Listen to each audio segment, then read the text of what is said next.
Morning, people. Good morning.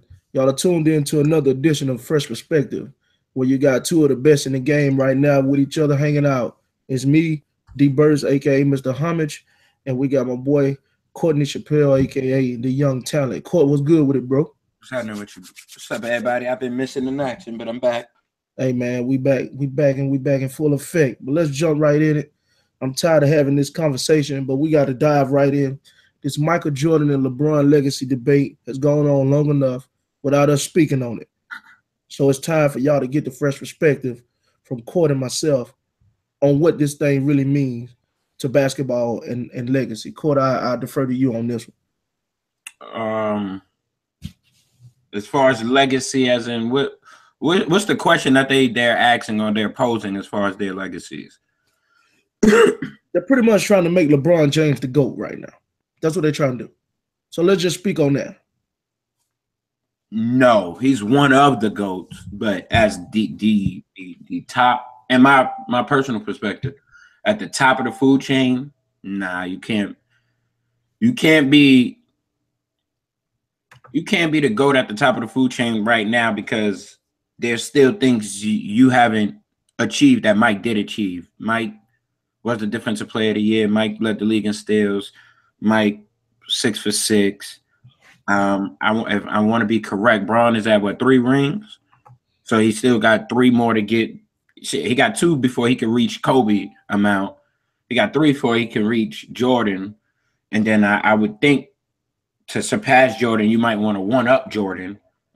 He do got the statistical numbers like playoff numbers. He catching up on Mike and points and all of these things. And to me, he had 3-4 years ahead of Jordan. And like he's an amazing stat stuffer as a player, but like you still got to do things. There's still playoffs you got to win and all that.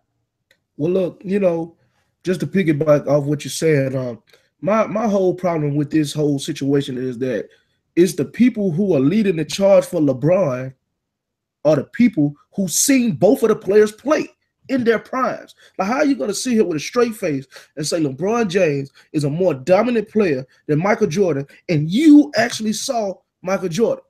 Now, for us, we're a little bit younger. The first time I seen Jordan when we played the Supersonics, and that was in '96. I know that's not the best version of him, but due to my dad used to record the games when I was younger, I was able to see VHS footage of Michael Jordan and what that looked like. And then everybody else got to understand too, back in the day, everybody didn't really see Michael Jordan compared to the way you see LeBron today. We pretty much get every game. So you probably was seeing Michael Jordan once a week, twice max. And every time you see the guy, he did something that was amazing. It's going to be plenty of people who play the game of basketball have better stats than Michael Jordan. But we all know what we saw with our own 2 eyes. And we know that Michael Jordan is arguably the best player to ever pick up a ball. What you think about that? He's my best player. You can make a case for Lou Alcindor, Kareem Abdul-Jabbar as actually being the best basketball player of all time. You can make that debate. I mean, he wouldn't be my 2, but who's your 2? Overall basketball player, probably Magic. I understand where you're going with the Magic. Are you going with the Magic because of the impact that he left on basketball? From this perspective, I'm going overall. I'm going off from the perspective as a basketball player at 6'9", running the point. But he's the reason why a LeBron James exists, is what you're saying? Nah, I think Braun is more Magic than Mike. He not the reason he exists, but Braun is more Magic than he is Mike. I think I'm with you on that regard. I'm just saying Magic Johnson made it okay for a 6'9" player to handle the ball, because prior to that, if you are 6'8" or taller, you was pretty much in the paint, correct? Or a forward on the wing, I guess. You could say it in that sense. He was on the wing if he was, so he made it okay to be 6'9" point guard. But even then, they call Magic a point guard. They won't call Braun a point guard. They'll continue to give him small forward. Well, they call him. They made a new name for him. A They call him point a point forward. forward. Yeah. See my point? Magic was a point guard. He just could close you out. Well, I think from just to piggyback off what you said about Magic, Let's go skill set for skill set. Magic. Let's do it that way. Hold on. Let's do a skill set for skill set. Who's the better shooter, Mike or Braun? Michael. Mike. Who's the better ball handler, Mike or Braun? They can both be a wash right there. I think that's a wash. Who the better defender, Mike or Braun? Mike.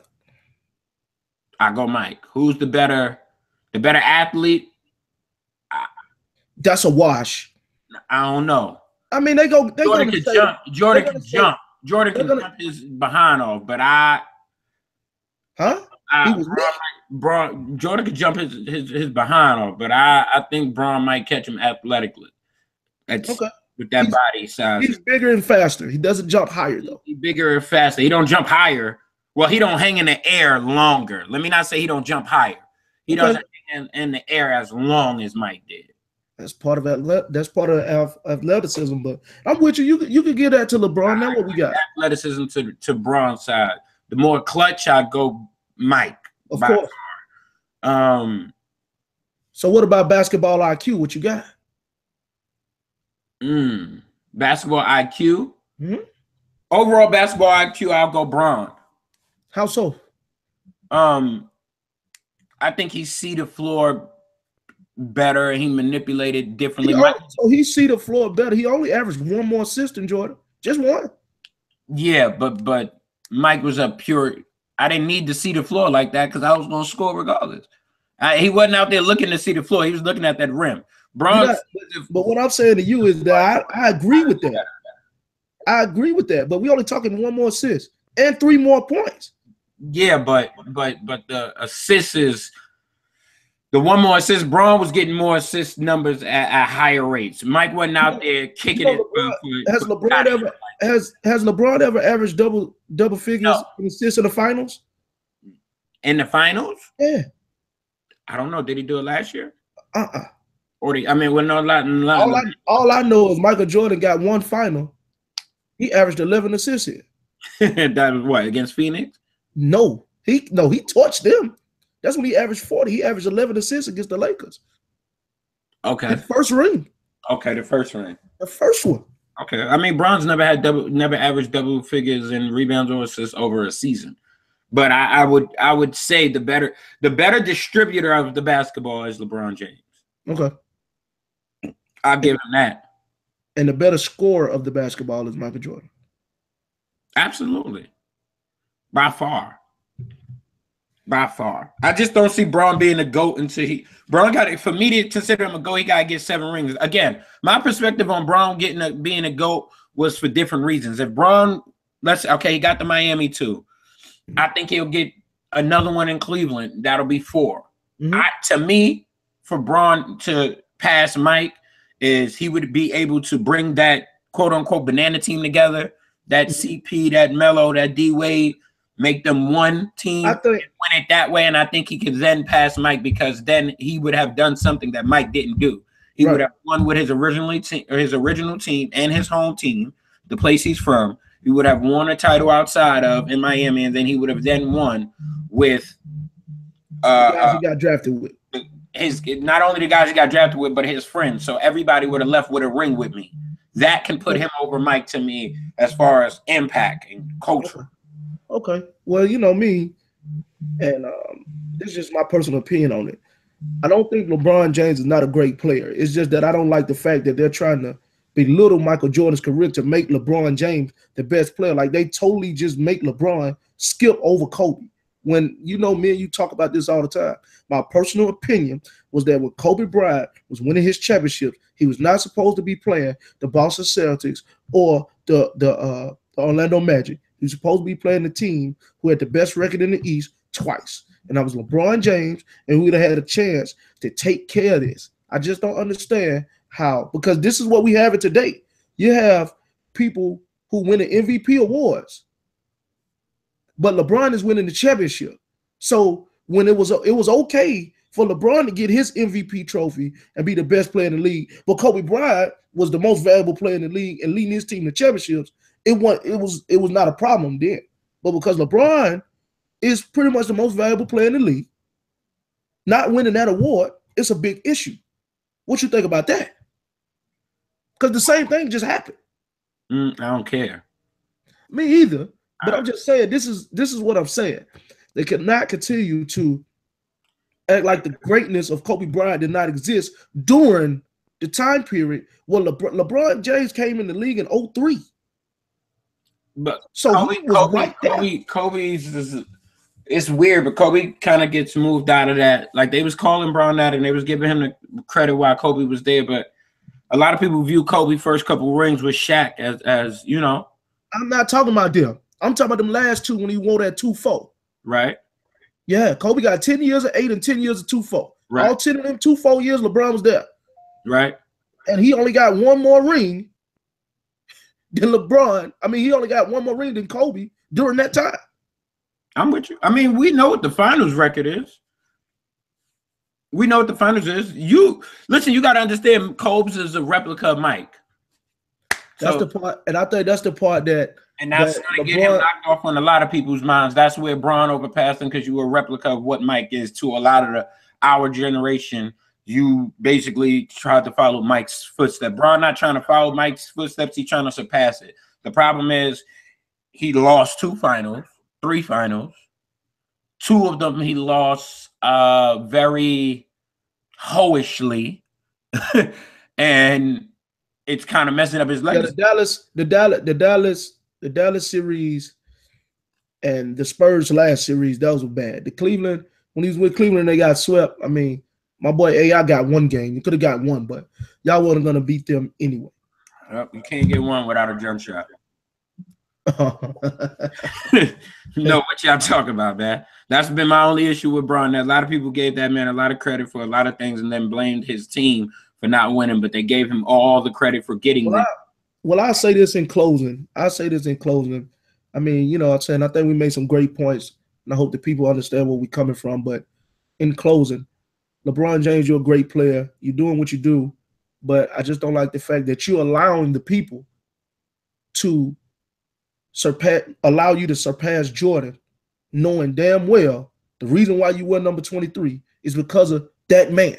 So what you need to start doing is holding people accountable and put some respect on that name and quit acting like that they're not trying to make you the man over your man. That's what you need to do. He want to be bigger than the man. He can't be mad at that. I ain't mad at him for bigger than the man. No, he got to do something more than that man did. And what is that? Go to a lot of finals? Because right now he's on the path of a match. To be the man, you got to do more. To be the man, you got to do more than what that man did, which means you got to impact the game a little differently. Right now, sneaker for sneaker, Mike did that, and to me, Mike did that better. Finals for finals, Mike did that, and Mike did that better. Culturally, as far as effective the game, I don't want a commercial that I want to be like Bron, but I don't see that kind of perception media-wise for you. It's a love-hate thing where Mike had a lot of love. Don't get me wrong. There was some who hated Mike and hated to see it, but there was a lot more love. You get what I'm saying? Mm-hmm. I just personally think that for Bron to pass him, I think after he gets this next one with Cleveland, he has to figure out a way to either he got to run up with Cleveland and go 4, 5, 6. You get what I mean? Get 4, 5, 6 and make Cleveland a championship place and hang a bunch of banners, or he got to get that banana boat team there and win it with them so that now it's I'm the man. Not only did I win by myself, but I won with all my friends in the league, and I won on different coasts with different teams, and I brought chips to everybody. That's an interesting perspective. That's an interesting perspective, Court. If that was to happen, then this whole debate would be. You get what I'm saying? And that's whether he gets 6, whether he get 5 or 6. You get what I'm saying? Right. No, I agree with your whole. Go get one with CP and them. Then I could look at him and go, well, hold on. Mike didn't go get one with Barkley and Patrick and all those people. But to Jordan's defense, they didn't get down like that anyway. Probably the only one who would have came on board for real, probably would have been Barkley. He probably was the only one, and that's only because he wanted out of Philly. I don't believe that. I believe when Mike was a free agent, if he'd have went to Patrick and said, I'm coming to New York, Pat would have took him. Pat would have took him in New York. Yeah. But see, that's different because Pat Pat. Stockton and Malone would have took him too. Oh my God. Let them all act like they wouldn't have. Let them all act like they wouldn't. That's all they needed. That's exactly. all they needed. Put like this. Every GP team would have took him too. Everybody can act like. Every team. Hold on. I do want to say this. Everybody in the world can act like what Bron did was crazy. I only felt some type of way because he went to his direct competition. The only person that could have beat him and joined forces. I felt like that was whack. You didn't want to really compete. You just wanted it easily. But everybody would act like they wouldn't have clicked up with Mike if Mike said, yo, I want to play with y'all niggas. Nah, we want to go against. You're right. Shut up. I'm with you, man. But that's a good take, man. And we look forward to having many more. But for those people who are watching, we appreciate y'all. And for the new people who come on board, please subscribe to our channel at Phresh Perspective. And with that being said, I salute you, Court. And we'll be back soon. Talk some more topics with you guys. Yes, sir. Let's do it.